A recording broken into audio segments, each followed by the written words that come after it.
On a une image de moines repus, un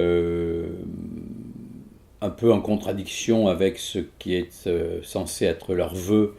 d'abstinence dans tous les domaines, des moines qui se tiennent bien à table et d'autant plus qu'ils vivent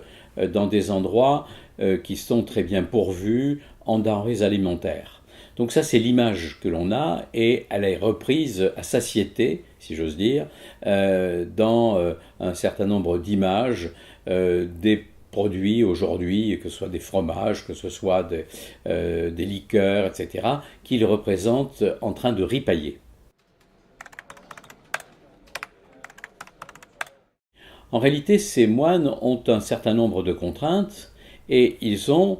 une contrainte principale, c'est qu'il y a énormément, au Moyen-Âge et même plus tard, jusqu'au XVIIIe siècle, il y a énormément de jours qui sont des jours maigres, pendant lesquels on ne peut pas manger gras. Et ils sont obligés, d'une certaine manière, de faire preuve d'inventivité et ils vont agrémenter tout un tas de produits qui leur sont autorisés durant cette période-là pour en faire des repas qui ne sont pas si désagréables que cela.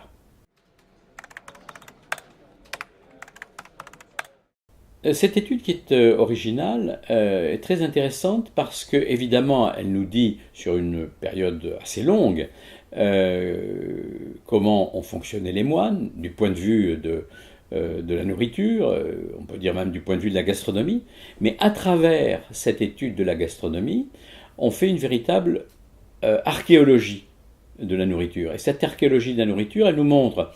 quelles étaient les denrées qui étaient disponibles, ce que l'on trouvait dans les basses-cours, ce qui venait de la chasse, ce qui venait de la pêche, et aussi, évidemment, comment étaient cuisinés